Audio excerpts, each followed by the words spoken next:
কালনার খবরের দিকে নজর রাখবো। কালনায় মা মেয়ের রহস্য মৃত্যু। ঘরের ভিতর মা মেয়ের ঝুলন্ত দেহ উদ্ধার হয়েছে। 5 বছরের সন্তানকে খুন করে আত্মঘাতী মা। কিন্তু কি কারণ, কি জানাচ্ছে তার আত্মীয় স্বজনরা, পাড়া প্রতিবেশীরা, জানবো। আমার সঙ্গে নবকুমার রয়েছে। নবকুমার, দেখো তো অবশ্যই বিষয়টা হলো যে সিমনন এলাকায় এই মৃত্যুকে ঘিরে এলাকায় চাঞ্চল্য দেখা গিয়েছে।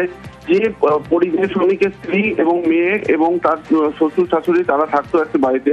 শ্বশুর শাশুড়ি কাজে চলে যাওয়ার পরে দেখা যায় দরজা বন্ধ অবস্থায়। সেই দরজা বন্ধ দীর্ঘক্ষণ থাকাতে পাড়া এলাকাবাসীরা খবর দেয় এবং শ্বশুর শাশুড়ি আসে। সেই দরজা ভাঙার পরে দেখা যায় মেয়েটি, ছোট মেয়েটি আগে ঝুলছে এবং তার পরবর্তীকালে একইভাবে তার ভদ্রমহিলা ঝুলছে এবং এই দেখে তারা চিন্তা করে যে মেয়েটিকে মেরে তারপরেই তার মা আত্মঘাতী হয়। কি কারণে যে এই আত্মঘাতী, সেই বিষয়টি এখনো বুঝে উঠতে পারেনি পরিবারের লোকেরা। তবে যেটুখানি তারা বিষয়টিকে চিন্তা করেছে যে তাদের মধ্যে কোনো স্বামী স্ত্রী কোনো সম্পর্ক নেই। স্বামী থাকে বম্বেতে, সেখানে কাজ করছে, এখনো সে আসেনি। তাহলে কি কারণে যেন হলো, এই কিন্তু কোনো রহস্য আছে কিনা সেই বিষয়টা তদন্ত করে দেখছে পুলিশ।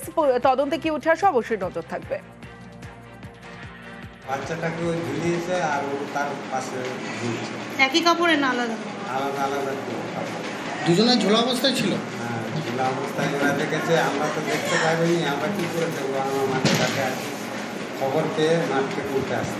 কি কারণে এটা কি মনে কি হচ্ছে? কারণে এবার কি করে বলবো? আমাদের সঙ্গে অশান্তি কিছুই হয়নি।